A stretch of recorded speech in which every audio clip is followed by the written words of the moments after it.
Nobody has more respect for women than I do. Nobody. Hillary Clinton wants to abolish it, believe me. She wants to abolish our Second Amendment. I think they didn't deny it. I don't think anybody denied it. Other presidents did not call. They'd write letters, and some presidents didn't do anything. Many people have come out and said I'm right. You really do have to ask yourself, where does it stop?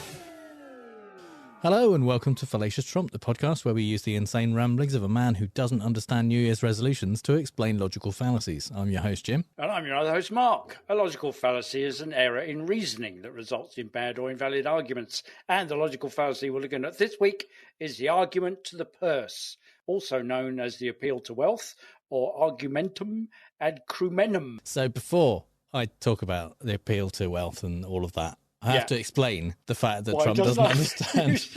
A couple of years ago, he was asked by a reporter about his New Year's resolutions. Softball question. No, you do. Yeah. Melania said that her New Year's resolution was peace on the world, which also isn't a resolution. That's not what that means. I think actually what that is, he's misheard the fact that she wants to piss on the world. That could be, yeah. And he's just helped her out by transcribing it in a kind of somewhat seasonal way. Yeah. But no, he said peace is right. But I'm not sure you're supposed to say a resolution out loud. So I don't want to say what my resolution is because I think we jinx it, all right? So he's basically mixed it up with birthday wishes. Is he thinking that there's a New Year shaped cake or something like with 2023 with candles on it? Like he thinks if you say your resolution, it doesn't come true. And we can't be doing resolutions right now because there are no candles.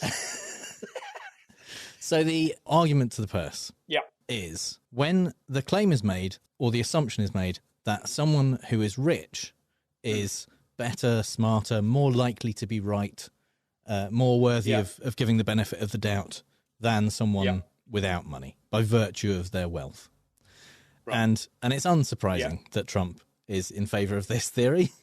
It's a little surprising it's taken us this long to get around to it, to be honest. I know. Well, but I think perhaps underlying the whole thing is that he says he's a lot richer than he is. So he thinks he's a lot better than everybody else, and we've disagreed with that ever since. Yeah. So we've never thought to put two and two together. So I guess on the in the aftermath of his tax returns being finally made public, it's interesting to go back to some of his earlier claims vis-a-vis the size of his wealth and therefore the amount of accord and respect that needs to be due to him. Yeah. So our first example is a tweet of his from 2014 when he said, "Isn't it crazy? I'm worth billions of dollars, employ thousands of people, and get libeled by moron bloggers who can't afford a suit. Wild." Yeah, there you go. Yeah. So people who can't afford something can't hold me to account. Yeah, I'm clearly better than than they are. They're clearly in the wrong because they're just bloggers who can't afford a suit, and I'm very rich, essentially. Yeah. But because the irony is, he's a moron blogger who can afford a suit. Yeah, not a well-fitted one. No. No. But yes, exactly. Somebody somewhere is rubbing their hands together, ripping him off, going, "We managed to shift that old suit that used to belong to Fatty Arbuckle, and the one we buried him in. Yes, I've sold it." Yeah. So the second example is also a tweet, and this was from 2012. He was having a bit of an argument with Alan Sugar, the British host of The Apprentice UK, and just rich, generally quite rich person in the UK. Yeah. Trump had started this whole thing by talking about how wind turbines are bad and the UK government shouldn't put them near his Scottish golf course, essentially. Yeah. And Alan Sugar replied to say, "You're being an idiot. The people of Scotland don't like you. You're awful." All that kind of stuff. Yeah. Shut up. And they got into a bit of a Twitter spat. They don't like each other generally. Yeah. And one of the tweets that Trump sent was, "Dopey Lord Sugar, I'm worth $8 billion and you're worth peanuts. Without my show, nobody would even know who you are." Which isn't true. No, we all knew who he was before The Apprentice. I knew when he was in charge of Amstrad. Yeah. and bought Sinclair out. Yeah. And relabeled that because I'm a computer nerd and I had a Spectrum. And everyone lusted after the Amstrad. And didn't he do one of the first View phones? There was he did a phone you could email. You could send emails from. Yeah. Yeah. And he is worth several $100 million. He's rich. Yeah, definitely. Yeah. And I think he's legitimately rich. Yeah. Whereas and more than that, he is legitimately made his money. He is a self-made man. He wasn't someone who was given a small $11 million loan like by a his dad. market trader. He's a proper geezer. Yes, exactly. Yeah. I mean, he's not a great guy as far as we know. But he doesn't. But he doesn't pretend that he is. No, absolutely. Purely on the basis of his wealth. The shtick I think he operates these days is the TV personality. You're fired, that kind of thing. Mm-hmm. I think he's enjoying it as a third act in his career. Yeah. That he can show himself to be a terrific businessman. Who's got all his ideas. Of course he hasn't. It's all been scripted by everybody else. He's just the front man. Yeah. Because nobody else wanted to do it. Branson, would he? He wouldn't do it. I mean, he might have done it. I wouldn't put it past him. It's the kind of, not wishing to slide into a fallacy, but it's the kind of thing that he would do. Yeah. I suspect it came down to, how we can't afford Richard Branson. Yeah, probably. Who can we afford? Yeah, he is basically a low-rent Richard Branson. He is, yeah. He's a lot rounder in the face, yeah. But the theory here in this tweet is, I'm worth more money than you are, so you shouldn't argue with me about wind turbines. And because of my wealth, I have conferred a greatness upon you because you are running the UK equivalent of my show. Well, it wasn't his show. No, in this tweet thread, he definitely very much explicitly claimed it was his show. He claimed he owned The Apprentice, which was never true. Okay, yeah, no. But he was just hired. He's the hired hand, just like Sugar is the hired hand, just like Schwarzenegger now is. Yeah. Actually, I must say, I did have that on my list. He's not still doing it, is he? I don't know. I did have that on my Christmas list to go back and look at that. It's a bit like...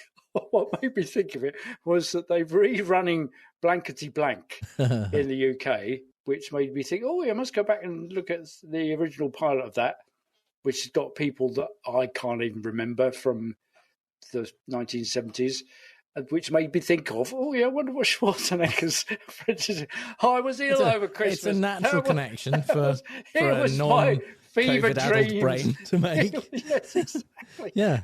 Blankety Blank from the 70s, Schwarzenegger's Apprentice. It's quite yes. Well, yeah. Blankety Blank, incidentally, in case American listeners... What is it called it's called The Match Game, I believe, in America. Yeah, that was the link. I did Blankety Blank, and then, there's the US one, and then that led me to think, Schwarzenegger's Apprentice, as you do. And speaking of Christmas viewing... Yeah. Our third example... is from Ben Shapiro. Right. Because he, like many of us over Christmas, watched Knives Out 2, The Glass Onion. Yeah. He didn't like it. Oh. He initially started by complaining that in this murder mystery film, there was a twist in the middle. Because, he's never seen a film before. I don't know. Because he was very upset, basically, that in this mystery film, not everything was as it initially seemed.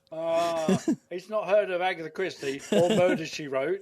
No. Yeah. He assumed that everything would be laid out from the beginning.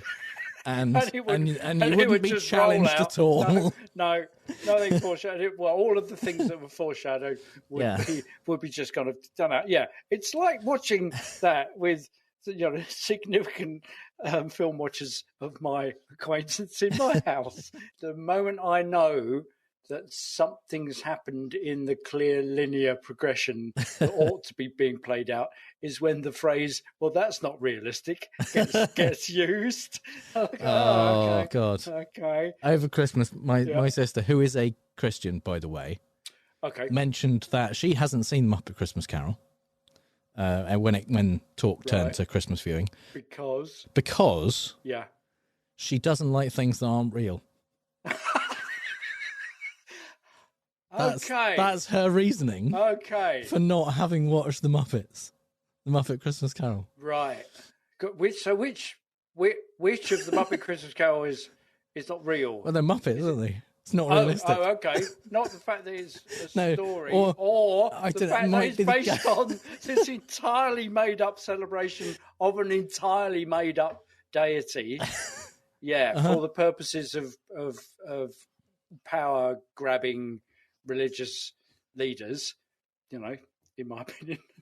No, true fact. Yeah. But yeah. But no. She doesn't like things that aren't real. Of all the Christmas carols, the one that isn't the real is the one with the Muppets in.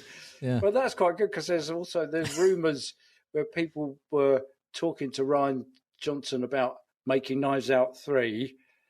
Have some Muppets in with it. like just Benoit Blanc and Muppets. And Muppets. It would be fucking brilliant. It would be Muppets Murder on the Orient Express or something like that. It would be so good. I would love to see that. That would be brilliant. Anyway, back to Ben Shapiro. I'm not going to spoil Glass Onion. No. Because I'm sure that some people will want to watch it and won't just think, it isn't a spoiler to say there's a twist. It's bound to be because it's a murder mystery. So, saying that there is a twist yeah. in this film is not in any way a spoiler. I also don't think it's a spoiler to say that the characters, just like the characters in Knives Out, are largely kind of rich people and pretty awful. Yeah, funnily enough, they kind of run contrary to the appeal to the purse. Because absolutely. You know, they actually also they uphold that because they think that because they're rich, they are therefore better and not to be held to account. Which is what's led to us talking about it here. Because, because one of the main characters is Ed Norton's character, who is a kind of tech billionaire, who is, again, not as he seems at first. He is not, in fact, an amazing genius. And again, that's not really a spoiler, I don't think. And Ben Shapiro had a problem with that specifically. That this character who appears to be based on Elon Musk. Yeah. And part of the reason he appears to be based on Elon Musk is because of all the stupid shit that Elon has done since this film was written. Yeah. Ben Shapiro has an issue with Ryan Johnson's writing and politics. The tweets he said, 2 tweets, Ryan Johnson's politics is as lazy as his writing. His take on the universe is that Elon Musk is a bad and stupid man, that anyone who likes him in media, politics or tech is being paid off by him. This is an incredibly stupid theory, since Musk is one of the most successful entrepreneurs in human history. How many rockets has Johnson launched lately? And it's a foolish conspiracy theory to boot. So first of all, it's not a conspiracy theory to say a man is stupid. There doesn't need to be any conspiracy involved. No. In Elon Musk not being a genius. Yeah. Just point them and go, you see that thing he just said? That's he's not that terribly bright. Smart. Yeah. This is a really weird take, because this is happening. This was tweets that Ben Shapiro sent on the 26th of December. Yeah. After Elon has shown us all what a fucking idiot he is. For months. Yeah. Again and again and again on an almost daily basis. Yeah. So defending at this point the intellect of Elon Musk is such a weird take. Perhaps what he's trying to do is do the flip side of the appeal to the purse, which is, or the argument to the purse, which is that if you're rich, you're good. So if he's saying that Elon is good, then Elon will go, oh, well, you can have some money, whilst at the same time denying that anyone who likes it is being paid off by him. Yeah. He's jumping on the bandwagon and going, look, I'll defend you. Bung me some money. Yeah. I mean, it's very weird. And the thing is, it's quite interesting that the only way that you can tell what Ryan Johnson's politics are is by assuming these characters are right-wing. Because they're not explicitly right-wing. No. The only character whose politics are made explicit is a character who is a governor and who is not a Republican. She talks about believing in climate change. Yeah. And one shot of a sign in her office says she's an independent. So she's basically Kirsten Sinema. She's an independent Democrat. Yeah. And she's the only one whose politics are talked about at all. The others, you only know they're Republicans because they're such assholes. Yeah. Dave Bautista's character is a men's rights activist, influencer, YouTuber, TikTok, Twitch guy. Money. Yeah, absolutely. He's a fucking arsehole. Well, he's definitely a Republican, but you only know that because those are the only people who are that awful. Basically, he might as well be Andrew Tate. If the film, if the Andrew Tate stuff had happened before the film, then Ben Shapiro would be saying, how dare Ryan Johnson base Dave Bautista's character on Andrew Tate. That's basically how awful it is. Yeah. But that's the only reason you know that they're right wing is because they're fucking maybe assholes. Andrew Tate has based it on the Dave Bautista character, thinking, "Oh, that's a way of making money. Look, I could pretend to be interested in male rights for money." So constantly, and Shapiro. Also the kind of brackets, the measure of most successful entrepreneurism in humanist history is based on how many rockets you've launched. And because Ryan Johnson hasn't launched any rockets, he doesn't get to say rich people can sometimes be a bit of an idiot. Because he isn't rich enough to have that opinion. No. Ryan Johnson has talked about whether this character is based on Elon Musk. Because obviously it comes up, especially given all the stupid shit Musk has done in the last year. And essentially what he has said is, yes, there's an aspect of him in it, but it's impossible to write about a tech billionaire character without invoking kind of Musk, Zuckerberg, Gates. They're bound to creep in because we only have a few examples of those kind of people in the world. So if you're writing that kind of character of a very rich person who's done well in tech, those characteristics. They're going to share characteristics with some of the people who really achieved that. And the thing about all of those tech billionaires is that they are so visible. In fact, part of their billionaire-ness is to be very visible, that we get to see them being stupid because they are tech nerds. They've got very few social skills. Let's face it. They're all on the spectrum somewhere or other. It was Bill Gates from onwards. Yeah. The weird thing is, I think, that when this film was written, the beginning of the pandemic, certainly Elon wasn't the divisive character he is now. But when he bought Twitter and started doing stupid shit and being a bit fascist, then there was a few voices on the right who were like, "Oh, now the left doesn't like billionaires," and we were like, "Who? What? Who? Why did you think we liked billionaires?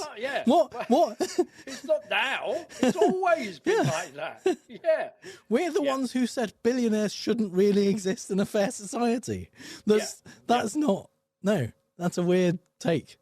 But apparently we weren't so explicitly against them until Musk bought Twitter. That was it. Nothing to do with Karl Marx going, this whole thing, or really 100 years ago, but more than 100 years ago, saying, I told you this would happen. And now is the time, I think, for Marx's British politics corner. As usual in British politics, they aren't quite as overt in saying, we're rich, we're better than you are. Boris Johnson possibly got close to it and got warned off it a couple of times, but it's a very covert thing that's done. There's lots of doublespeak that's put in between we're better than you just because we're richer. And part of that covert doublespeak is keeping Jacob Rees-Mogg out of the spotlight because that's fundamentally his entire shtick and has been since there was a documentary made about him when he was 12, and he was horrible and saying, yes, I'm better than all of my contemporaries because I own stocks and shares and I'm going to be a millionaire. And you think, but you're not. Sorry, we're still talking about Jacob Rees-Mogg, not Rishi Sunak, who that is also true of. Oh, no, that's true of him too. Yeah, absolutely, There's a clip around of him when he was like 15 or something being interviewed. Saying, I think I don't have any working class friends, no. I don't, which is kind of doublespeak for I don't have any friends at all. Because they would just go, for fuck's sake, Rishi, give it up. Man, come out to play, will you? No, I've got studying to do because I've got to earn millions. I need to find the right person to marry. Yeah. And so in British politics, it seems that equally, if you're rich, then you're no good, because that's what we do in Britain. We don't like successful people. We don't like Richard Branson. We're in Britain, we kind of embrace the underdog, which is why none of our tennis players win, none of our football teams win. You know, the sports we invented historically, we're shit at, and we like that. We embrace the underdogs. People who are very successful at things, we don't like that. So if you're rich, then you're no good, but only if you're not a Tory. The rich get to run down other people for either being too rich for their liking or not rich enough, and therefore they're dismissibly envious of the rich. So if you're not as rich as the Tories, then you're just envious. If you are rich and you're in support of people who are less rich than you, then you're I will go on to it later, you get labelled a champagne socialist. So you get dismissed by the rich. And of course, if you're a Tory, then you know how to manage the economy and are therefore good. And if you dissent or you disagree or you distrust these rich people, then you're no good. Which means we move to Mick Lynch, who is the leader of the RMT union. And he's been at the heart of the campaign between government, industries and workers for realistic pay negotiations. Been going on since the summer. Been going on all across Christmas, and he's campaigning for realistic pay settlements to reflect the reality of the current cost of living situation, which includes high inflation. Of course, the government says that pay rises are unaffordable because of high inflation, and here's Rishi Sunak making a flipped-over argument to the purse. Look, I know things are difficult right now for everyone because of what's happening with inflation, and that's why our plans that we outlined last week will get a grip of inflation and bring it down. That's really important. And in the meantime, what the unions are asking for, I think, is a 19% pay rise. And I think most people watching will recognise that that's obviously unaffordable, and that's why I'm pleased that the Health Secretary is sitting down, talking to the union, and hopefully we can find a way through this. So this is the nursing union who... Yeah, they're asking for the pay review body that gets referred to by the nurses union. There's also an equivalent that gets referred to by the politicians. So when politicians award themselves 20% pay rises, 10% pay rises on a regular basis, they say it's not us paying ourselves. It goes to an independent pay review body. With the nurses, it goes to an independent pay review body who say they haven't had a sufficient pay rise for the last 12 years under the Tory government. You need to give them 19% to bring them up to the levels that they ought to be at if you hadn't suppressed public sector pay over the last decade. So, and then he says that weird thing. Obviously, most people who are watching this will recognise it's unavoidable. You know, it isn't obvious to all the people watching, because what has been obvious is where did all the money go on the track and test system, which didn't work, which cost 37 billion, COVID and unusable PPE, which cost 33 billion. Members of the House of Lords have gone AWOL because they were associated with that. And then we had Liz Truss, who cost the economy 60 billion with her growth mini budget. So in countering Sunak, in pretty much all of his interviews, Mick Lynch actually spells out why this is an argument to the purse. There is the argument from government that you simply cannot put up wages by the rate of inflation because the rate of inflation is so high, and you end up in an inflationary spiral, which makes it worse for everyone, and we all live with the pain for longer. I mean, the only analysis we ever get from the media is that it's workers, often who are the lowest paid people in this country, are responsible for inflation. That's patently untrue in this period because the inflation was there before the pay round. Real wages have been in decline for many years. If you're a nurse or a doctor or a care worker or a refuse worker, you may not have had a real terms pay rise for a decade. So it can hardly be true that it's wages that are causing inflation. It's profit taking that's causing inflation because the big corporations are not skimming their profits down and saying, I'll do a redistribution. We actually need to support wages in this economy. And that's what we're faced with. It can't be true that low-paid workers are causing inflation. The problem with low-paid workers is they haven't got enough money. And it needs to be resolved through the pay packet. I think it's a twist in the UK, certainly, within the argument to the purse to blame the lowest paid for any cost of living crisis to justify why it'd be too expensive to actually help the low paid who are suffering at the hands of the cost of living crisis. The cost of living crisis is actually defined by how the lowest paid are affected.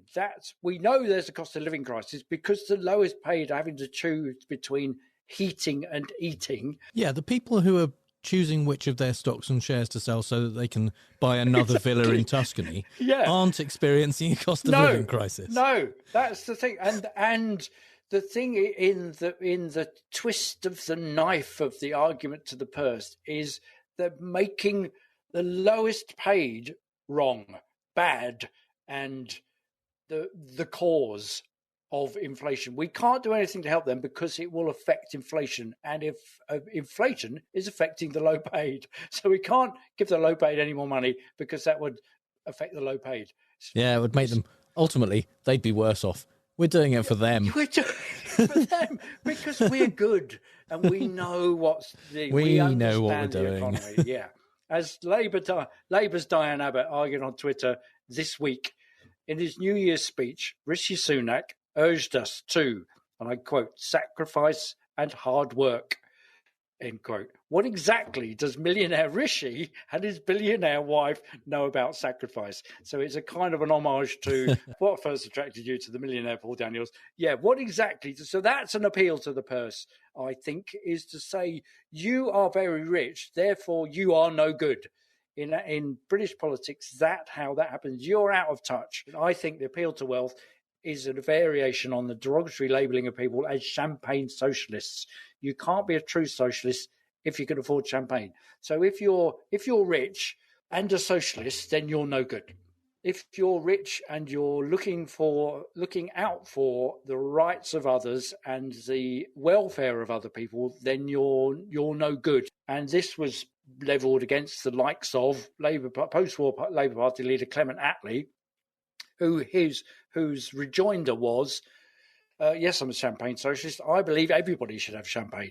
Everybody should be able to have access to it, and not just the rich, which was his allegory for setting up the National Health Service. Because prior to the war, prior to the National Health Service, you could only afford to access healthcare if you could afford to pay it. And what he came up with was, let's have it free at the point of access, and it's all paid for out of a national insurance. And just like insurance, everybody pays a premium. You might not need it. Yeah. Well, it is a variation, but I'll allow it because whether someone is rich, traditionally the appeal to the purse is that if someone's rich, it means they are smarter and you should listen to what they say more. Yeah. But ultimately, whether someone is likely to be right about something has nothing to do with how rich they are. So the corollary, the other assumption that if someone is rich, they're not thinking correctly and shouldn't be listened to is also a fallacy. Yeah. I'll go along with that. And here's the example of this being levelled against Mick Lynch, who is the union leader. So he was an electrician on the railways for 30 years. He was he worked on the railways. He was a railway worker. He's worked his way up through the unions. He's now the leader of the union. He earns more than the workers do. And here he is on Good Morning Britain in August, being accused of that very thing. What support are you giving members? Because you're on a six-figure salary. I'm not going to demonise you for that this morning. There's plenty of politicians on a six-figure salary. I'm not on a six-figure salary. That's completely untrue. So the newspaper reports that your salary are untrue. I'm not on a six-figure salary. Well, you're on significantly more than many of your members are. And like I say, I'm not interested in demonising you for that this morning. What I'm trying to ask you here is you've got members who are on very low salaries, as Kate has said. How much longer can they really continue with these strikes for? Because you might be committed to them. You say your members are committed to them, but actually many of them are going to start feeling the pain pretty soon, aren't they? Well, of course they feel the pain. They're making a sacrifice to stand up for their rights. Mick Lynch's chuckle at the interviewers when he said, I'm not going to demonise you, and then demonises him for earning more. And it's a kind of, it is a, well, apart from the fact it's bad journalism, why didn't they check how much the newspapers say you earn 6 million. Well, yeah, which newspapers is the other rejoinder we've heard him say. Why is it important for them to do that? Why are they doing that? They're kind of saying, you're richer, you should know better. I think, to steelbot their side, I think what they're doing is saying that he isn't necessarily doing the right thing for his members because he doesn't feel the sacrifice in the same way they do. Right. But in what we've talked about Mick Lynch in the past as being just very matter of fact and pointing out the flaw in these stupid journalists' arguments is him saying, yeah, of course they're making a sacrifice. That's the point. Yeah. They know they're making a sacrifice. If they want to stop it, they'll stop it. But they are trying to get something, and the only way they can get it is to sacrifice something. And yes, that's hard for them. Yeah. It doesn't. Yeah, he's not making them do it because he's richer than them. Yes, exactly. Yeah, and also, as he's pointed out in an interview that we featured here before, where we've been talking about him, he pays into the strike fund. So on the strike, he donates his salary to the strike fund. What's the strike fund do? Does that it pays help the workers who are losing their pay, depending on depending on what hours they're not working because they're on strike. They don't get paid for that. So the strike fund, which is donated by other members of the union, pays their wages. So of course they've still got rent to pay, food to pay, bills to pay. So that pays for that. Right. That's example one. Very long. Sorry. Example two. I've been recently watching Wolf Hall, the TV dramatization of Hilary Mantel's novels about Thomas Cromwell, whose nephew was the great-great-grandfather of Oliver Cromwell. So if we look at the politics of England in 1531, and I'm not talking about 3, but the year 1531, just to show how little has changed. In this dramatization, Thomas Cromwell is explaining to Harry Percy that Percy's claim on Anne Boleyn as his wife to prevent Henry VIII from marrying her is a dangerous one, mainly because of money. One word from me, and all your debts will be called in. And what are they going to do? Bankers don't have armies. Neither will you without any money. The world is not run from where you think it is. From border fortresses, even from Whitehall. The world is run from Antwerp, from Florence, from Lisbon, from wherever the merchant ships set sail off into the west. Not from castle walls, from counting houses, from the pens that scrape out your promissory notes. So believe me when I say that my banker friends and I will rip your life apart. Oh, for such honesty in politicians these days. Ultimately, the argument to the purse is money equals power, power equals money. If you've got money, then you're powerful. If you've got power, you get money. That's fundamentally I think to a large extent, that's not a fallacy. No. The fallacy is that is the right way for it to be, and those people deserve power. And that if you have power, you are better. Yeah, they deserve power because they're better or smarter or more likely to be right because they're rich. Yes. Yeah. And of course, they won't have it right. And so what Harry Percy in this bit, in claiming I'm already married to Anne Boleyn, she can't marry the king, he's trying to trump the notion of money because he's indebted to people all over Europe. But he's got a title which has been conferred on him by the king in perpetuity. So that's, I have this thing that is powerful and therefore I'm better than the king. Cromwell points out, well, there's one thing more powerful than power, which is money. And if we take all your money away, you'll have no power whatsoever. Two things struck me with that. One was nothing's changed for 500 years. And the other thing was that there's lots of doublespeak in. So here's Sunak, who is basically a merchant and a merchant banker, rhyming slang intended, who is hiding the fact that there's this innate belief in the Tory party that they've went to all the best schools, they have had their education funded, they have had their entry into the City of London and wealth. subsidised by previous generations of money being gifted to them. And therefore, by God and divine right, I am your leader. Sunak, in a way, is a bit more aware of the need to use doublespeak to hide that. Boris Johnson just said it out loud.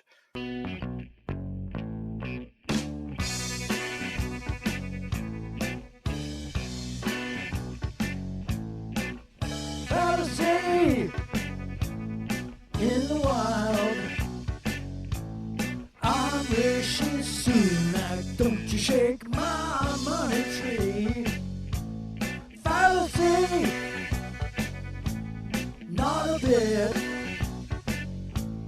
Don't give me that goody bullshit. 'Cause I'm down with the homeless hand-to-mouth mindset. I just think I need a digit. Tories, so they say, are the root of evil today. So if you ask for a rise, it's no surprise that they're giving on away. No tricks, no ambiguity. We're either delivering for you or we're not. We will rebuild trust in politics through action, or not at all. Pink Floyd there with Money from 1974. Nothing's changed at all.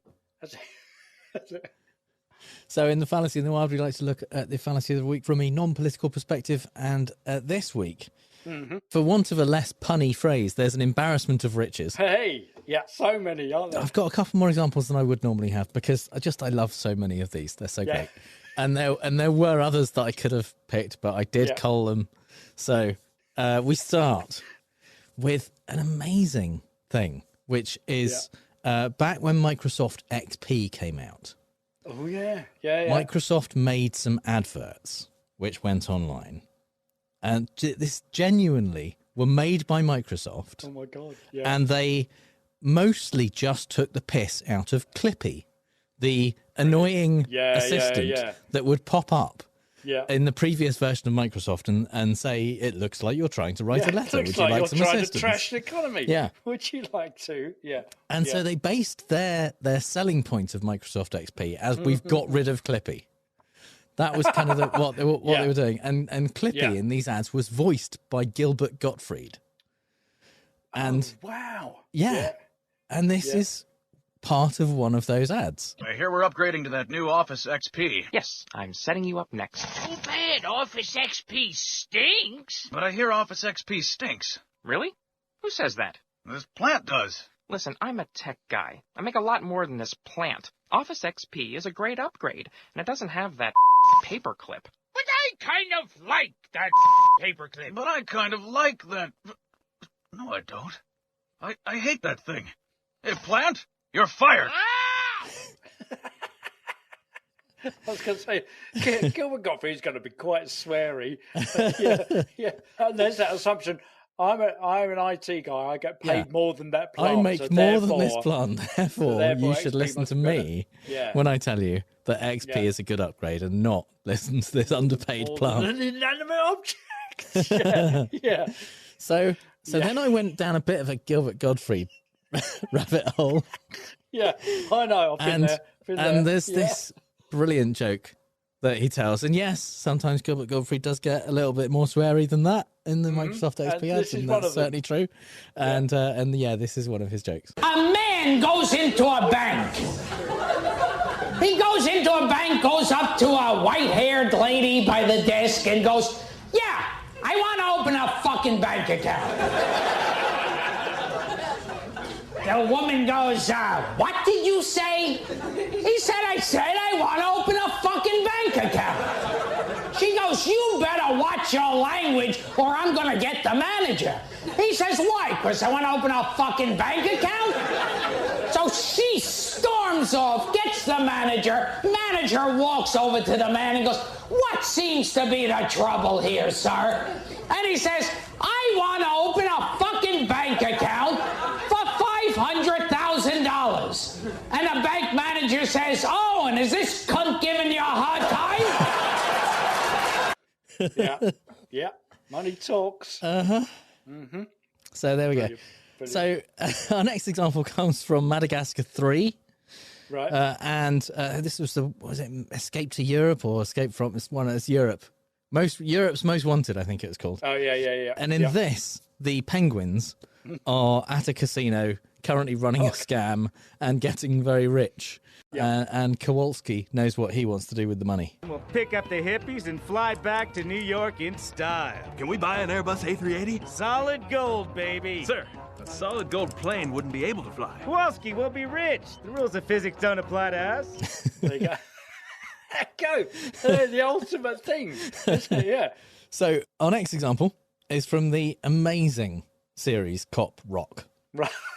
I forgot about Cop Rock. Now, Opening Arguments patrons will know Cop Rock. Right. Because Thomas and Andrew talked about it. They did a couple of episodes, I think, for their Lord Awful Movies patron series.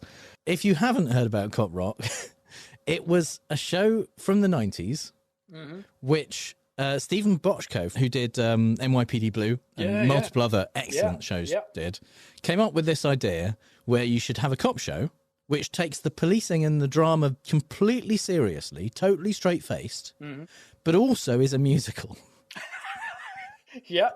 So every now and again, they just burst out into song, and the songs help to tell stories like a standard musical, and, you know, that's fine. It's just every episode has kind of 4 or 5 songs in it. Fucking brilliant. Amazing TV. Amazing. I loved it at the time. I rewatched it last year. Thought it was great again. I unironically enjoy Cop Rock. And this episode, they are cracking down on basically yuppies and drugs. And so they are arresting some people in suits. I thought your job was arresting criminals. Sir. What you're supposed to be doing is protecting us from them, not treating us like them. You see this white collar, I'm easy to spot. I'm into the powder, but I don't do a lot. It's not like I'm homeless or strung out on crack. With the taxes I pay, you should cut me some slack. But don't mess with my pursuit of happiness. It's un-American. I wanna be the best. Brilliant. See this white collar. Yeah, so and it kind of made me think, just listening to that again, apart from how brilliant it was, that Victorian notion of the deserving and undeserving poor. Absolutely. Yeah. That, yeah. You know, the criminal class. I mean, the lyrics, it's not like I'm homeless and strung out on crack. Yeah. You know, why are you arresting me? Why are you arresting me? I'm rich. Go and arrest them. Yeah. Well, we arrested him because he's a criminal, sir. Well, yeah, we know he's a criminal. You got him in the cells. Yes. Yeah. Why are you arresting him? So it's I mean, it's utterly fucking mad, Cop Rock. It shouldn't exist, but I love that it exists. It reminds me, there was an episode of Scrubs where they did it as a musical. Many shows have musical episodes. They dip their toe in the water. Buffy's musical episode, Once More with Feeling, is again, I am not taking the piss, one of the best TV shows ever. It is one of the best episodes of TV that has been made. Is Once More with Feeling, the Buffy musical episode. But this, they threw themselves full into it for series. What they could get of a season. They didn't make it to a full season. It was cancelled like 6 episodes in. But oh my god, it's amazing. That must have just been fear from the to be honest, I don't. It was inexplicably not that popular. Oh my god. I don't understand. It's weird, but no, it's all on YouTube. I recommend it. I'm gonna watch it after we finish this.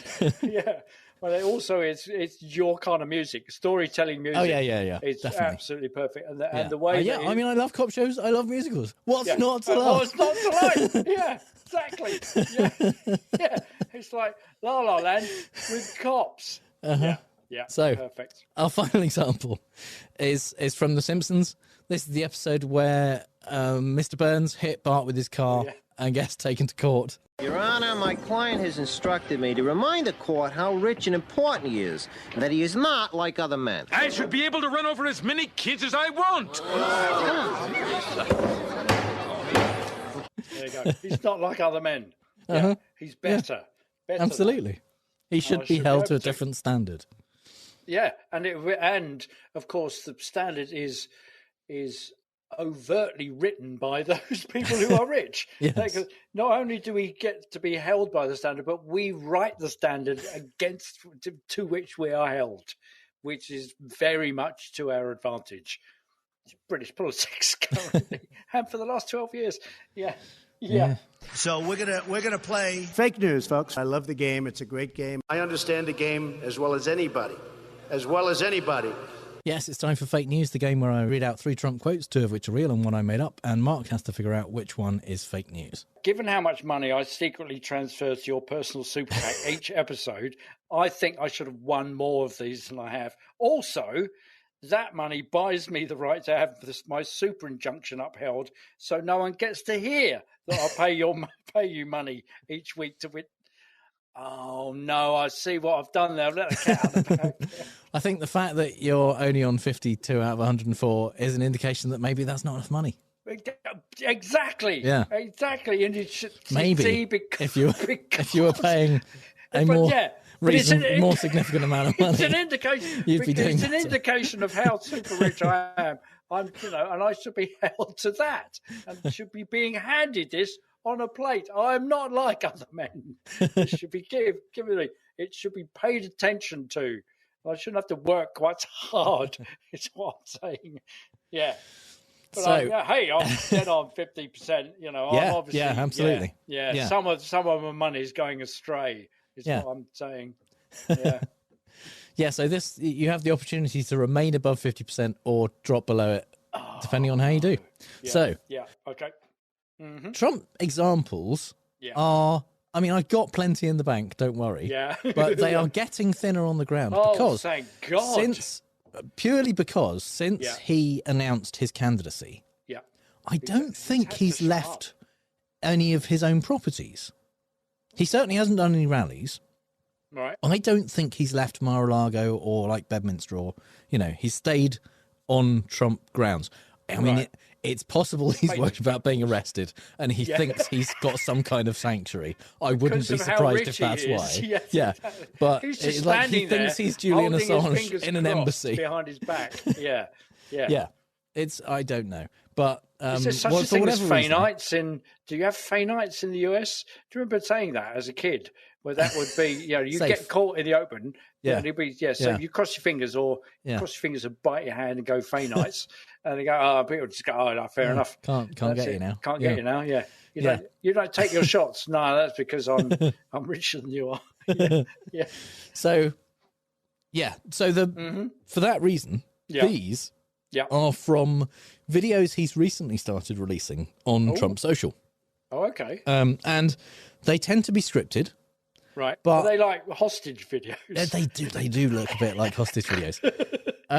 They are scripted, but he can rarely stick to the script. Yeah. And he'll frequently go off on a little bit of a digression. Yeah. Which I can understand. Yeah. Easily done. Yeah. He's a rich man. He's allowed to. But then they edit it and they leave those in. And let's just cut them out. There must be B-roll. There's several cameras, not just the one pointing against a white sheet. Yeah. Surely. Yeah. But these are hostage videos that he filmed and released from Mar-a-Lago. Okay. And they are about the things that have been going on in politics because he likes to be a political commentator. Yeah, obviously, typically things that involve him. And the first is about the tax returns that were released. Yes. It's nothing but another deranged political witch hunt, which has been going on from the day I came down the escalator in Trump Tower. Although these tax returns contain relatively little information and not information that almost anybody would understand, they're extremely complex, the radical Democrats' behaviour is a shame upon the US Congress. This precedent must now be applied to the corrupt Democrats themselves. The new Republican House should immediately obtain the financial records of Joe Biden and his entire criminal enterprise, because that's exactly what it is. Okay. Well, I think actually the tax returns of financial records of the Dems have been available. Oh It's only him Joe that's Biden not released done his that. tax returns before becoming president, because that's what every That's other what you president do. has done other than Trump since himself. Nixon. Yeah. Yeah. Yeah. Okay. Yeah. Yeah. Number two is in response to the January 6th committee report that was released. Yeah. He said, "Nobody cares what the Unselect Committee has to say. They are a group of radical left Democrats, communists and rhinos who nobody would ever have heard of if not for me. And they went after me knowing they had nothing, just like they did with the Russia hoax, which did nothing but prove I was one of the cleanest, most innocent presidents, if not the most innocent, there's ever been. It was brutal to watch how badly they failed in their crazy TV hearings, which got terrible ratings, by the way." I love that little swipe there with unselect committee. Very good. Yeah. Which is not to prove I was one of the cleanest, if not the most. Yeah. Yeah. The most innocent? Can you have the most innocent? That's a very dodgy measure to be measured against. Yeah. He was the most innocent president that we've had. Of all the presidents we've had, he was the most innocent. Yeah. Yeah. Not completely innocent, just the most. Okay. Yeah, it's a sliding scale. Yeah. Number three is about how, as a country, America should basically wage war on Mexican drug cartels. Okay. He said, "The drug cartels and their allies in the Biden administration have the blood of countless millions on their hands. Millions and millions of families and people are being destroyed. When I'm back in the White House, the drug kingpins and vicious traffickers will never sleep soundly again. We did it once, and we did it better than anybody else. There's never been a better border than we had just 2 years ago. It was strong, it was powerful, and it was respected all over the world." It was none of those things, but yeah, it's kind of it's odd, isn't it, that he's now got to, in the whole "let's make America great again." There's an implicit assumption within that it was shit when he was in office. So we did it once. Oh yeah, no, we won't let them sleep soundly. We did it once. Well, no, you didn't. Because why would you need to do it again? Has it all gone tits up since Biden got in? Is that what you're saying? That's the theory, yes. That's the theory. Is that He's Trump demolished basically made the everything wall. perfect. Yeah. And now Biden has ruined it all. Ruined it all by breaking down the border that he failed to put in by for 2 basically years. not propping it up when a light wind blew it over. When kids were playing with the teeter-totter either side of it. Yes. So millions and millions of families and people. Families and people? What are they? Families of small marsupials? Yeah. And other things that don't exist. Yeah. The Russia hoax. And now got to apply to quite like number one. It was strong, it was powerful, it was regular. Okay. I think that number two is the one that you made up. Okay, and of the other two, which are you more convinced by? I think I'm more convinced by the radical Democrats' behaviour. Number one. So say yes, they've got to reveal their tax returns on the criminal enterprise, because that's exactly what it is. Number one is real. It's nothing but another deranged political witch hunt, which has been going on from the day I came down the escalator in Trump Tower. Although these tax returns contain relatively little information and not information that almost anybody would understand, they're extremely complex. The radical Democrats' behavior is a shame upon the U.S. Congress. This precedent must now be applied to the corrupt Democrats themselves. The new Republican House should immediately obtain the financial records of Joe Biden and his entire criminal enterprise, because that's exactly what it is. So the radical Democrats and the corrupt Democrats, are they the same people? I guess they are. Radically corrupt. Okay, yeah. And I was just hearing him say, it's got hardly any information in there, and it's not information that almost anybody will understand. It's extremely complex. Yeah, but doesn't tell you anything. No, but it's for almost anybody. It's not information that almost it doesn't make sense. But it's not information that anybody would understand. But almost anybody is not. Well, there's only a few people. There's like just him basically, and two other people would understand this very complex. His accountant lack of information. Exactly, because there's nothing in it. But what there is in it, the 3 or 4 lines of the spreadsheet. Basically, there's nothing there, and what there is there, you wouldn't understand anyway. You wouldn't understand, but there's nothing there. So don't look, and if you can look, it can only be seen by people but not almost anybody. Yeah, and his entire criminal, and he kind of, you can tell that scripted bit, his entire criminal enterprise, and then he's measured it. That's exactly what it is. To breathe up to entire criminal enterprise, but can't help himself. He's got to have a little thing in there to go, yeah. What this is just written, I believe it too. Yeah. So you also think that number 3 is real? I do. I'm beginning to doubt it, but yeah. And number 3 is real.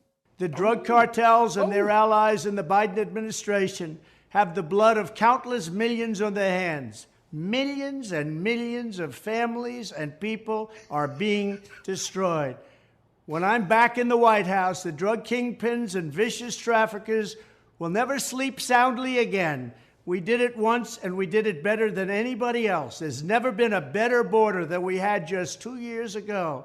It was strong, it was powerful, and it was respected all over the world. It's terrible when he goes off script, isn't it? That whole thing, that kind of, like when he goes, families and people. Blood of countless millions on their hands.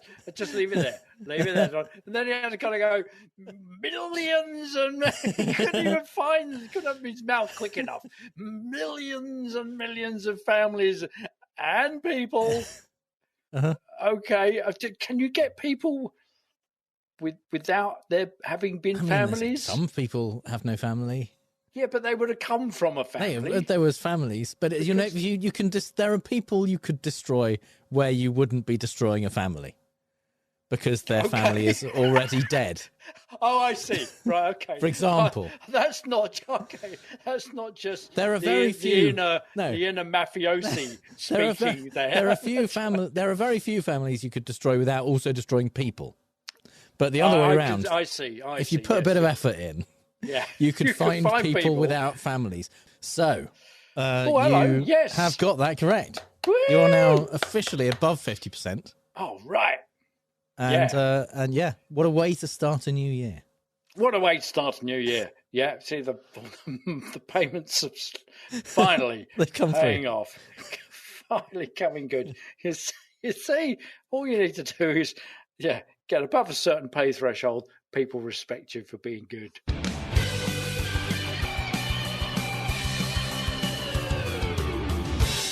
And it's time for the part of the show that this week, at least, is called George Santos is Not a Logical Fallacy. Because, I mean, you could be forgiven for assuming that during the time we've been away, a lot of stuff's happened, and we would want now to talk about the January 6th committee report, or Trump's tax returns, or the criminal referrals from the January 6th committee to the DOJ, or just like 16 other things that have happened in the 3 weeks since we did an episode. Proper grown-up stuff. But frankly, the January 6th committee report is 845 pages, and I do occasionally have to sleep. So we haven't quite got to that yet. But also, we couldn't not talk about George Santos, who it seems was in some kind of competition with Herschel Walker. For who could lie the most on the campaign trail. It's almost like the pair of them studied the playbook from Trump. Well, he's got to be. They must have read Mary Trump's book. They've watched everything that Trump's ever said and decided what we're going to do is just invent and that you can get away with making shit up, as we know from Jacob Wall. You just you just make anything up, and people will eventually vote you in.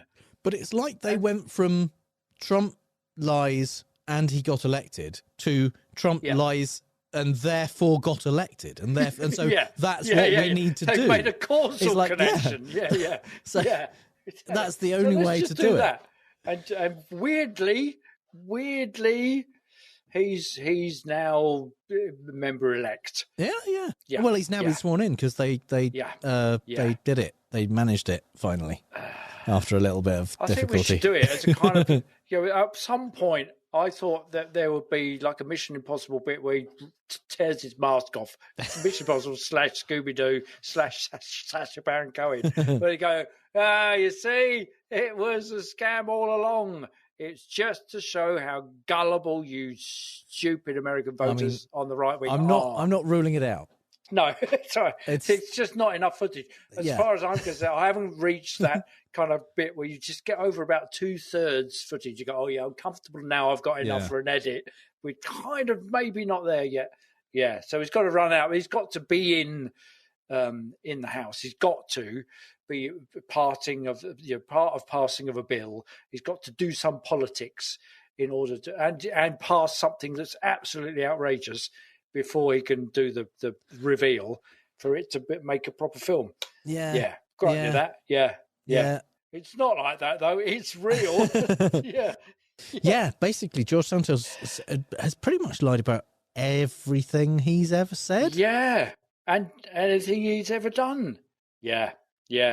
And you look at him, and he looks like Peter Parker, and he kind of think, what? How? He's only 12. How has he done all of this stuff that he's lied about? And I did get confirmed. That my fears of him only being 12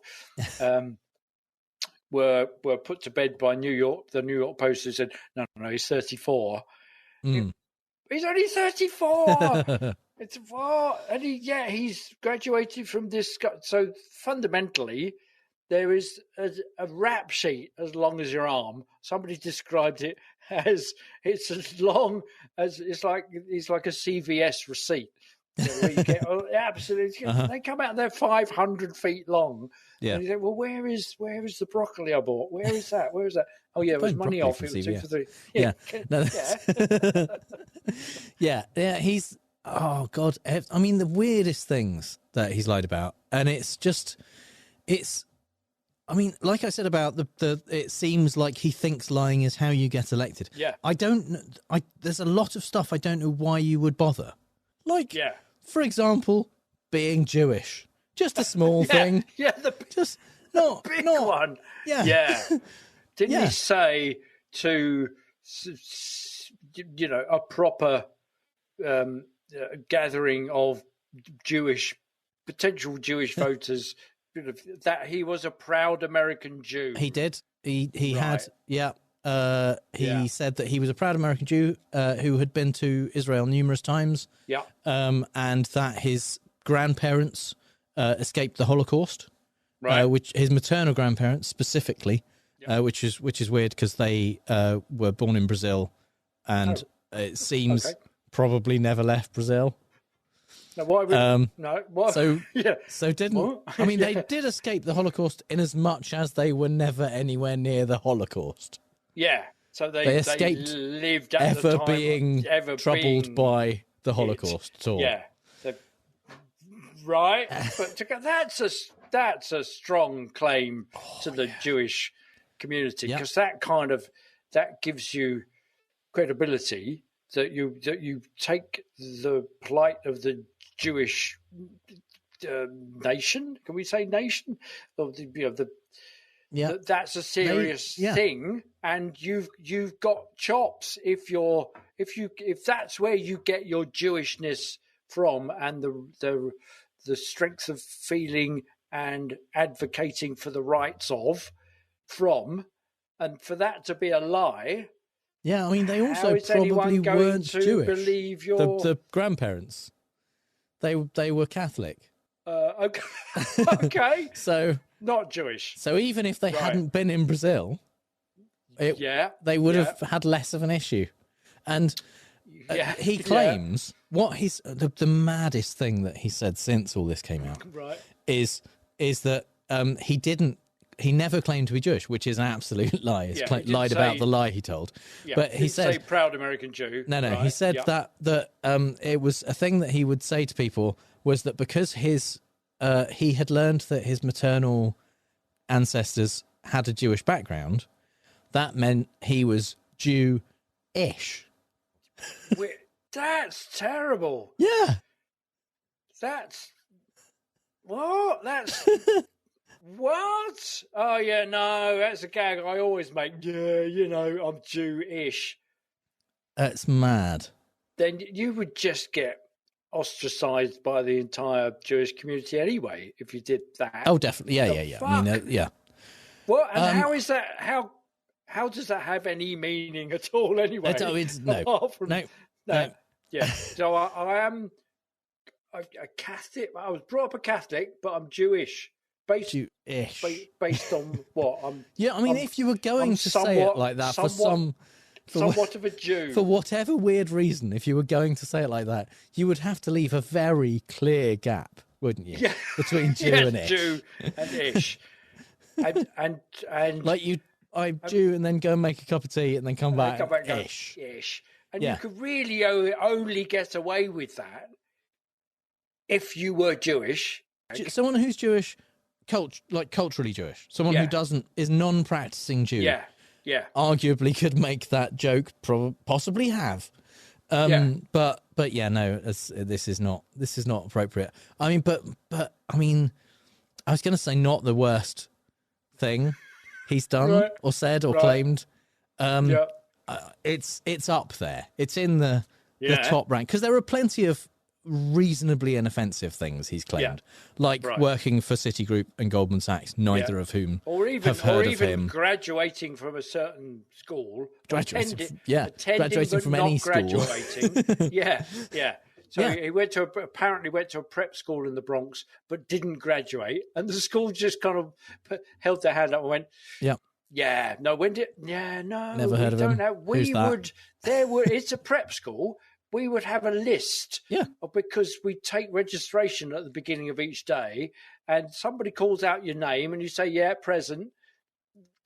Nobody, A, called out the name, and 2, nobody ever said present. No, they write it down when that stuff happens and he isn't written down. If you're not there, that's also, if you're absent, you're on a list, but you're absent. He wasn't on the list.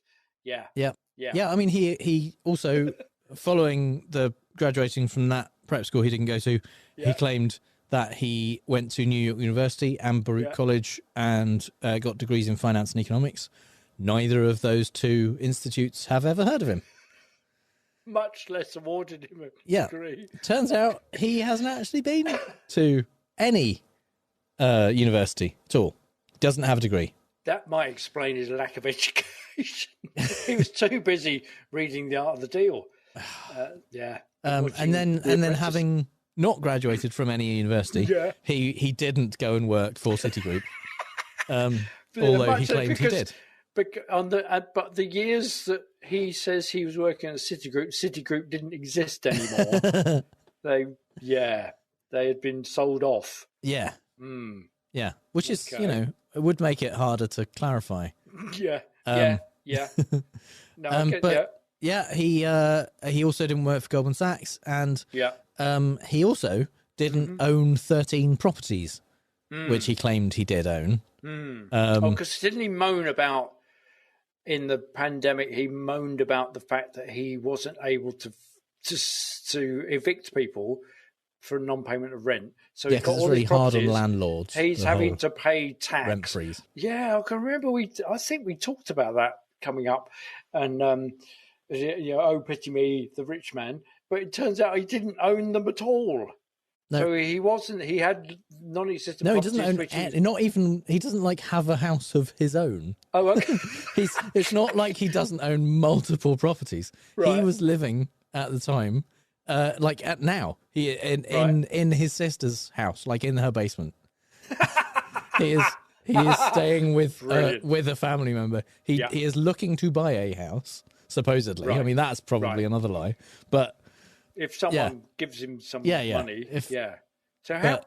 He doesn't have a house, a property at all. So where did he get? And wasn't there also something when he was at Goldman Sachs that he did something when he wasn't at Goldman Sachs? When he wasn't at Goldman Sachs, he didn't attend a conference and hold people to account at a conference that was organised by Hansi Scaramucci by the Mooch. I mean, what's the first thing you do?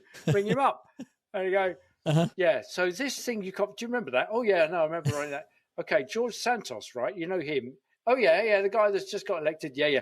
He stood up and said something, kind of against policy from Goldman Sachs. And the Mooch would just go, This never happened. Wait a minute, that never happened. Let me just go back through the minutes.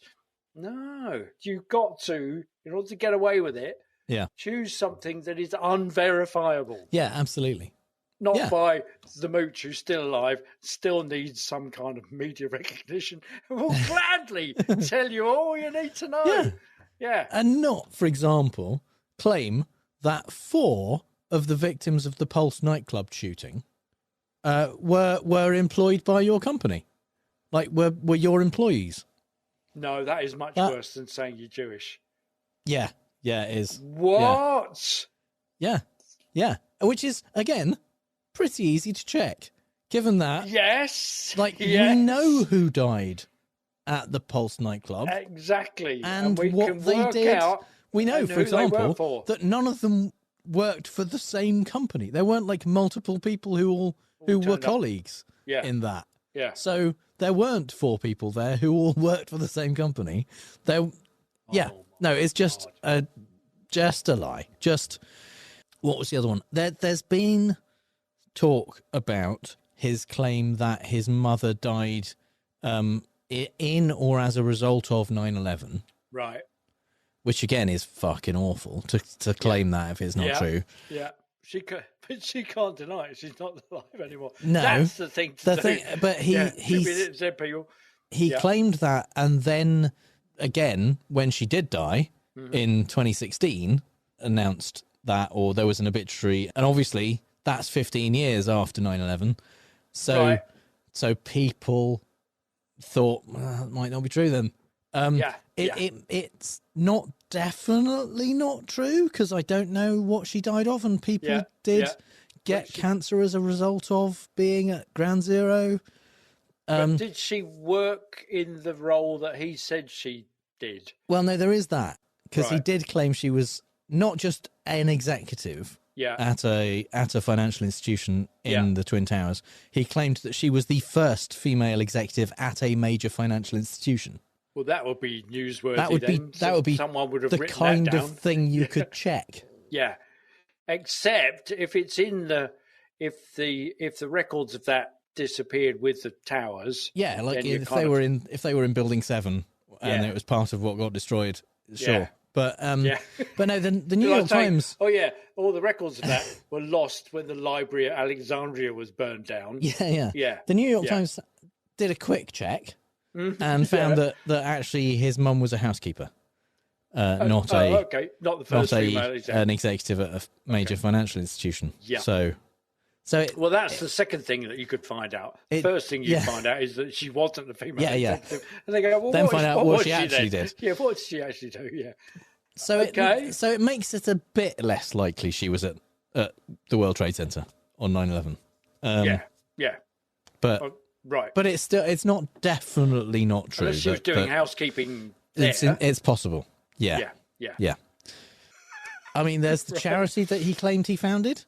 Okay. Friends of Pets United, which sounds like he saw the website Friends Reunited and want just shove the word pets in there. Friends of Pets United. Or there's an actual charity called Pets United, and what they've done is set up a fan page, and then he's got to have raised funds against that. Oh yeah. Well, he claimed he ran the charity. Right. Okay. Which well, the New York Post says Facebook posts show the group existed, which that's not evidence. That is not evidence. That is Facebook posts show someone did a Facebook post. Yeah. That's all that is evidence it's of. not even a page. Oh, okay. It's not right. Okay. Yeah. Yep. But the the authorities, the people who would be expected to know about these kinds of things, like the IRS, registrations. Yeah. The New Jersey Attorney General's to allow office. you not to pay tax. Yeah, the people who hold the records of official charities. Yeah. They say, that's not a thing. That wasn't real. Okay. But yeah, he did try to raise money, or he did raise money, supposedly. He held a fundraiser for a different animal rescue group, who then said they never actually got any of that money. Right.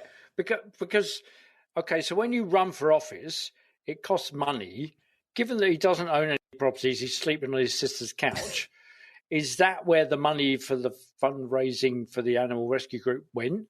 Or did he just buy the he's a that was in 2017. Can't even afford a suit. That he did that. So it's not clear where that money went. I mean, it seems like, given that he didn't work for Goldman Sachs or Citigroup or anyone like that, maybe he didn't. I don't know if he did work or who he worked for. So maybe he just needed some money and thought that's a good way to pretend you're raising it for animals or something. I don't know. Oh yeah, you're bound to get lots of people that send you it. Trusting folk. I mean, animals. He wouldn't do something like cashing other people's checks, for example. That would be. I mean, well, he did do that in Brazil. That's kind of a slightly frowned upon. It's a bit of a crime. Bit of a crime. Bit of a kind of crimey type thing in legal circles. That's a bit of a no-no. Yeah. But I mean, it was in Brazil. So unless he goes back to Brazil, he's probably fine. Because the Brazilian authorities, they were looking into that, but they kind of, when they couldn't find him, they stopped looking into it. They just decided, that's one of those things we're never going to get any resolution on. Now that he's shown up, an elected member of they've revived the case and have said that essentially that's the same guy. So now if he goes back to Brazil, he's probably gonna not get away with that. Can he get extradited to Brazil? Does that? I mean, happen? I doubt. If just for cashing a couple of checks, I don't think he could probably get extradited for that. But it's a bit like that. Didn't we talk about her recently? There was a TV series made about her. This woman that pretended to be a Russian heiress, and cashed a lot of checks, and lived this entire lifestyle and was vilified for it. And here, they just elect him to office. That's where she went wrong. She should have run for office. Absolutely. For office. And, I mean, get away with it. Honestly, that is potentially his defence. if in this instance he gets if there is some attempt to charge him for essentially lying to get campaign contributions, because you can, it's completely legal to lie to people to get them to vote for you. That's fine. There's the US, it's almost required. But lying to get money in order to run for your campaign. So to get if you lie for money, if you lie and get people to give you money based on the lies you tell, that's fraud. Right. It's more of a grey area if the money is so that you can run for office. Okay, because it's fine to lie and get elected. So if you're lying about getting money to get elected, it's a little bit. There's a bit. It's not so clearly fraud. Yeah, I mean, it is clear. It's still clearly fraud. But in the eyes of not quite clear. Yeah, based on US criminal law, it's not quite so very clear. So it's possible that he has committed crimes in raising money.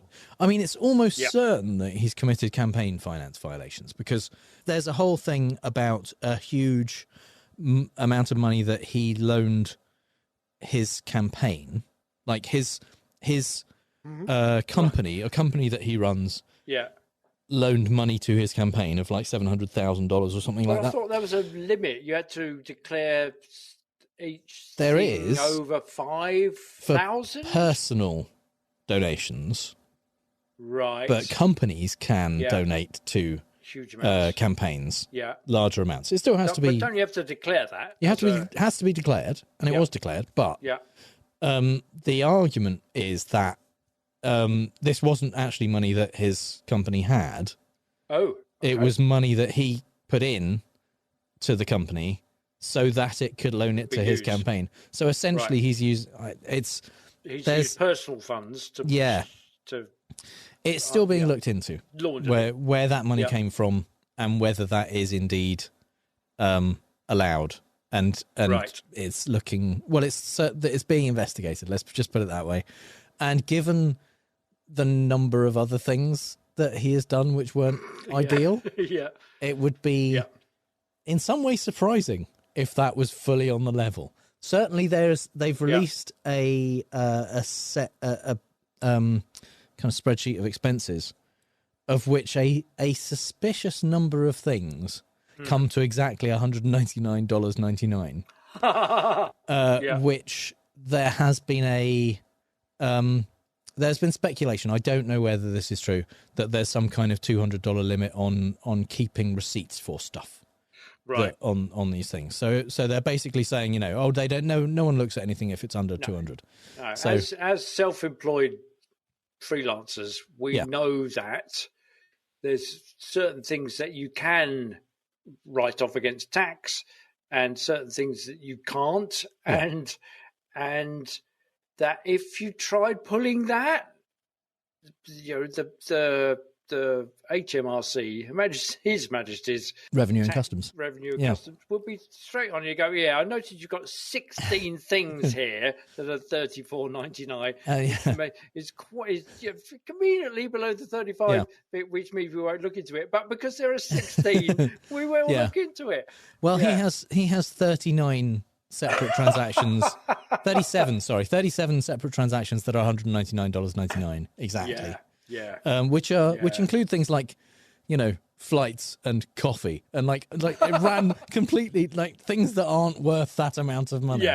You would have to be really diligent to make sure that you were doing it. You'd have to keep the receipts.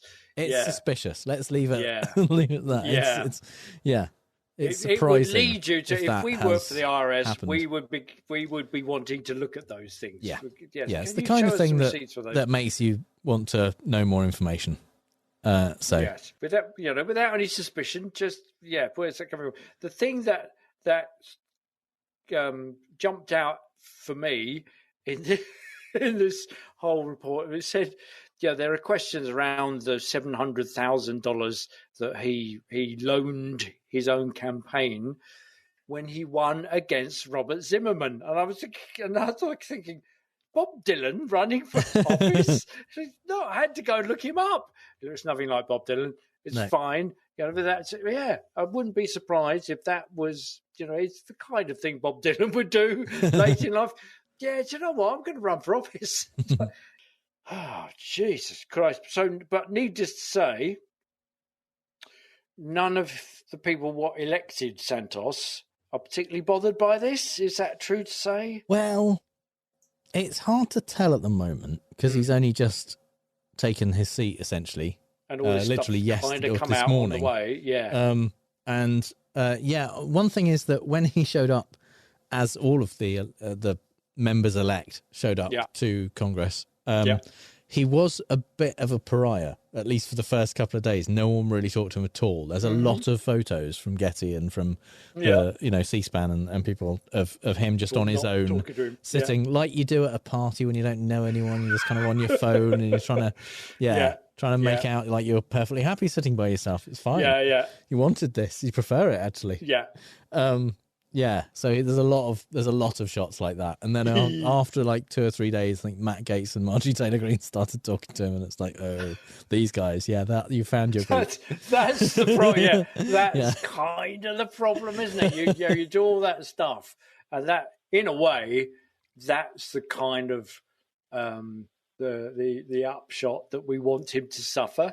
So you end up being you turn up at the party having blagged your way in. And then the only people that talk to you are the likes of Matt Gaetz and Marjorie Taylor Greene. And he's just go, oh no, yeah, you see that?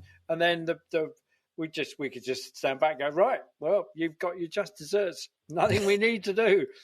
Yeah, it's that moment when your own shame is enough but yeah, wow. And finally, some things we really don't have time to talk about. The January 6th committee report is pretty much the definition of something we really don't have time to talk about. But of course, we're not going to let it go completely this week, so here are a few of the crazier takeaways. We learned, for example, that Trump wanted to trademark the phrase rigged election, that Hope Hicks and Ivanka's chief of staff were more concerned about the damage the insurrection was doing to their future job prospects than the damage it did to democracy, and that Trump was more directly involved in the fake electors scheme than we previously knew.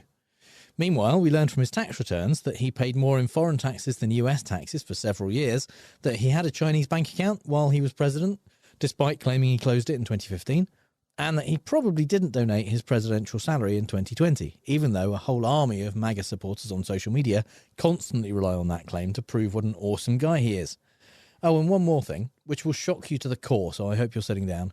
Remember he said he couldn't release his taxes himself because he was being audited by the IRS? That was a lie. No. I know, I can hardly believe it myself.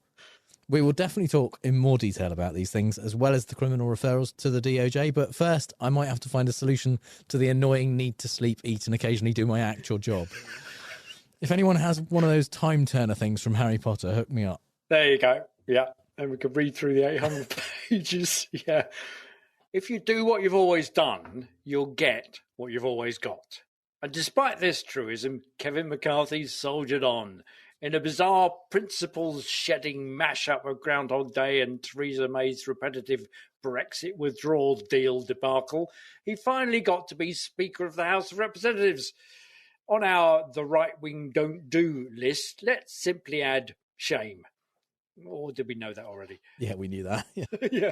So determined was Kev to become the voice of the united GOP in the House that over 15 rounds of voting and 3 excruciating days, he was seen giving away the goods, the store, the shirt off his back and his soul to Trump, who, as we know, can deliver the goods when it comes to chivying Republicans over the phone to just find the right number of votes.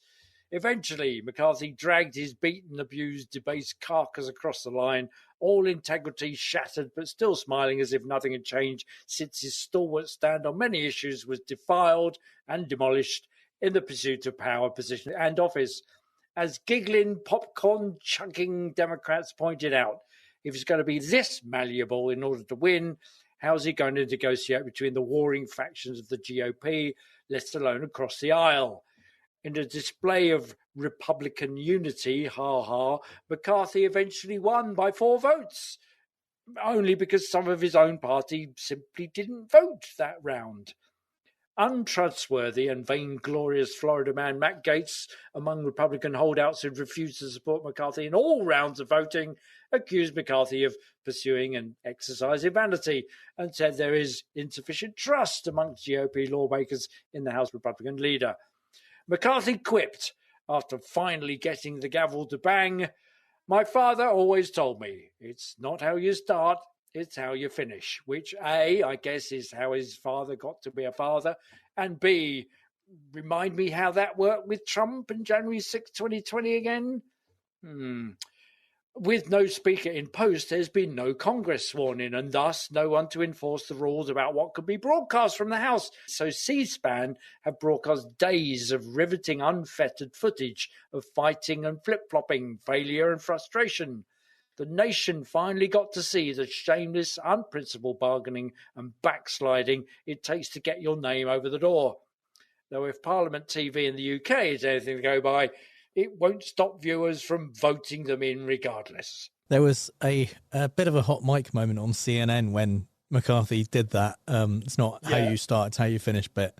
Yeah. Where after he said that, Dana Bash could be heard saying, "Oh, for Christ's sake."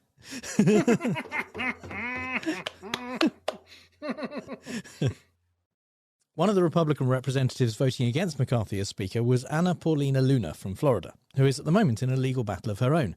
She's suing a friend of Roger Stone's called Matt Tito for claiming she's a witch. Literally a witch. The last Republican candidate who had to defend herself against claims of witchcraft was Delaware's Christine O'Donnell, who famously made a campaign ad in 2010 which started with her saying, "I'm not a witch." 2010? I thought you were going to say 1650 or something. No, this is back when calling someone a witch would have been a bit of a weird thing in politics. But O'Donnell did admit to dabbling in witchcraft, but Luna says the claims made against her are not true. Tito stands by it, telling the Daily Beast, "I didn't wake up one morning when I was going on the Bubba the Love Sponge show and say I'm going to pull a bunch of stuff out my arse and talk about it. Oh yeah, did I not mention the claim was made on the, I assume, paragon of journalistic integrity, the Bubba the Love Sponge radio show?" On which he did pull a bunch of stuff out of his arse. Yeah. Tito says he learned about it from Hispanics for Trump associate Paloma Zuniga, who doesn't seem to be mentioned in the lawsuit, but the kind of people who both support Trump and believe in literal witches appear to be convinced. Failed GOP congressional candidate Omar Navarro told the Daily Beast the rumours must be accurate because so many people were repeating them, saying, "It's got to be true to a certain extent. It's fair to say that it's spread among people in the Republican Party. Let them fight, I say." Still looking like a squeezed and even more impotently angry Ron Swanson, Mike Lindell is keeping 2020 alive in a way no Republicans really think is relevant anymore, by maintaining that Ron DeSantis' 2022 election win was illegitimate. Oddly, DeSantis, you remember, is a member of the Republican Party and brought about an extraordinary flip when he won Miami-Dade County, a traditional Democrat stronghold. And rather than put that flip down to neighbour down the road Trump's power and influence, old pillow-faced Lindell is keeping the MAGA flag flying by whining on behalf of Trump in the face of Trump's likeliest rival in any bid for the presidential nomination in 2024. Lindell's reasoning comes from the fact that he himself looks at deviations. DeSantis in 2022, that's a deviation. I don't believe it. Previous deviant pro-Trump behaviour on Mikey's part have left him facing more than $1.3 billion lawsuits filed by voting technology companies Dominion and Smartmatic. But in another appeal to wealth, he boasts of having already spent $25 million pushing his baseless fraud claims related to the 2020 presidential election. So he must be right, yeah? There's that joke that goes, "I dreamt I was eating a giant marshmallow and when I awoke, my pillow was gone." Can somebody just check the inside of Lindell's head for feathers? On second thoughts, let's just remake horse feathers with Trump, DeSantis and Lindell, only they can none of them talk. They say you should write what you know. So right-wing commentator Dennis Prager wrote an article on his website before Christmas about all the evil liberals who refuse to invite their conservative parents round for Christmas just because they're hateful bigots, forcing them to sit at home alone, watching It's a Wonderful Life and identifying with Mr. Potter. Prager says he knows of this firsthand and complains how unfair it is that just because he sucks as a human, he doesn't get to see his grandkids. It's totally on one side as well, you understand. Conservative families don't cut off their grandparents simply for voting for Biden, which, to be fair, probably does happen a lot less often. But on the other hand, they do cut off their own children for being gay, not believing in the same invisible sky daddy, or believing crazy things like Black Lives Matter. The thing is, in my admittedly limited experience, liberals tend to bite their tongue and try to get along for a couple of days, like I did this Christmas when my GB News-watching brother-in-law explained why nurses are all very well off, actually. Or a colleague of mine did when his mother arrived for Christmas and announced in lieu of a greeting, "We are anti-woke." Maybe we don't get ostracised because we can read a fucking room. Brilliant. Andrew Tate. If you don't know who he is, that probably means you're not an incel, cis-het misogynist out to reassert your rights over your need to assert your rights over women. And if you're not one of his followers who can no longer get him freely accessibly on Twitter, YouTube or TikTok, you probably know him because he got utterly owned recently by just the kind of person that would make him rue it the most, Greta Thunberg. Tweeting Greta in December after Elon allowed him back on the platform, "I have 33 cars. My Bugatti has a W16 8-litre quad turbo. My two Ferrari 812 Competiciones have 6.5-litre V12s. This is just the start. Please provide your email address so I can send a complete list of my car collection and their respective enormous emissions. Greta replied almost immediately, yes, please do enlighten me. Email me at smalldickenergy@getalife.com. And TikTok exploded with memes of Tate wondering why all the emails kept getting bounced back. Tate is one of those bandwagon-jumping alt-right sub-QAnon conspiracy Pizzagate theorists making money off basement-dwelling guys who wonder why they can't get girls by getting them to subscribe to his Hustlers University and advising them on crypto, stock investing and freelancing for all aspiring alpha males. You know, the kind of people that hailed Trump as an exemplary example of alpha maleness and who are blind to the law-breaking, grifting chicanery that Trump and Tate and their ilk peddle. Ex-kickboxer and expelled Big Brother UK contestant. Yeah, these escape the Matrix, beat the wife types all are, aren't they? Tate also posted a video of himself smoking a cigar and eating pizza in Romania, where he says he moved because of a more relaxed sexual assault laws. Well, not so much. Romanian authorities seized his cars and assets and detained him under investigation for human trafficking and rape. Greta sealed the deal with a scything tweet. This is what happens when you don't recycle your pizza boxes. I have had the crying with laughter emoji as a kind of visual earworm ever since. Having watched Trump panic about his tax returns being released, Kevin McCarthy repeatedly lose votes to become Speaker, and Andrew Tate get arrested, I was pretty sure my Schadenfreude well was dry. Actually, I was pretty sure the entire National Schadenfreude Reserve was in need of a top-up. But then I watched a video, and I'm beginning to wonder if the capacity for Schadenfreude might be infinite. The video, which I'll link in the show notes, features a couple of upstanding members of the Bakersfield community attempting to burn down an immigration centre.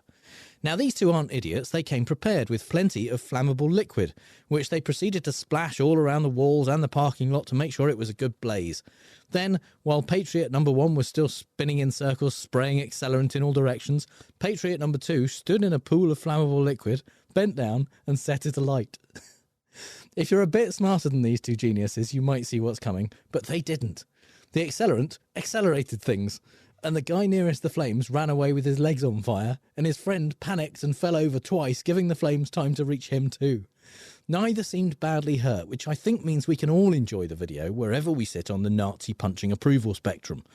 I've certainly enjoyed it several times.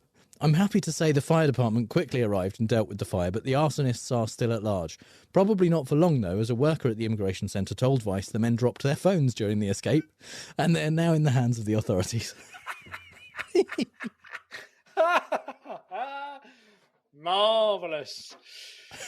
In January, Rishi Sunak delivered a speech, like the head boy pleased with his homework he'd done over Christmas, in order to address the nation fundamentally fed up with his unelected, unrepresentative leadership playing politics with rail workers, postal workers and nurses' actual lives. Instead of agreeing to negotiate it with the elected representatives of those workers, he revealed 5 things, ranging from inevitable to highly unlikely ever to happen, which he then pretended were the people's priorities. We're then supposed to judge him on his efforts in order to make it look like he was actually in charge of doing stuff, without setting any timescales, of course, in case all or none of it happens by itself. He is thus the homeopathic cure for the nation's ills. Whilst very light on details in true we will deliver and hold me accountable Tory style, make them vague and thus you can attribute anything back to, yeah, I did that, they boil down to thing 1, make it illegal to strike and remove workers' rights just after our Christmas holiday break, which, yeah, let me see, was negotiated originally by workers' unions. The problem in Britain isn't strikes, it's an economy that makes strikes necessary. And post-Brexit, Sunak is taking back the freedom not to do what Europe does, unless it is him telling us that it's okay, because France, Spain and Italy also have laws that permit companies to sue unions for going on strike. Thing 2, bring down inflation, not really his jobs. The banks and the markets have put £60 billion worth of stuff in place to recover from the quilting and trust destroying of the economy and pushing inflation up above 10%. So it will fall of its own accord. Thing 3, stop people coming across the channel in dangerously unsafe boats. Yeah, which hasn't happened in the last 12 years of his party governance and won't happen with Braverman's closing of all legal routes. Thing 4, distract from the enormity of the national debt brought about by bunging large amounts of cash at mates during COVID by saying just how trustworthy he is to grow the economy because he was when he paid people's wages during COVID. Though, of course, he was originally strongly advised against it.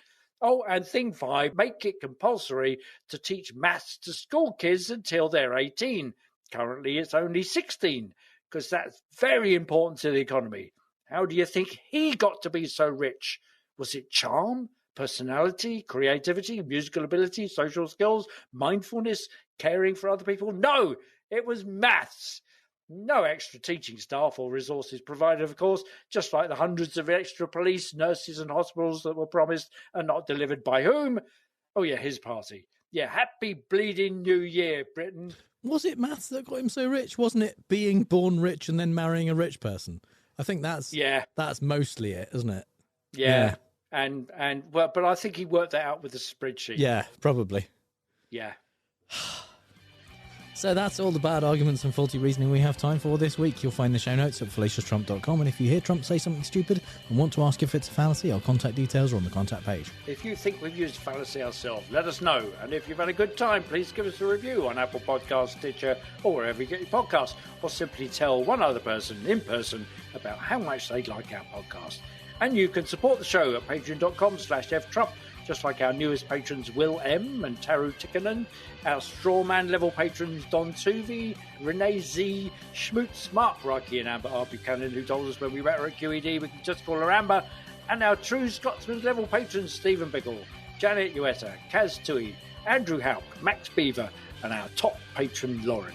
Thank you so much for your continued and new support. It's very much appreciated. You can connect with those awesome people as well as us and other listeners in the Facebook group at facebook.com/groups/FallaciousTrump. All music is by The Outbursts and was used with permission.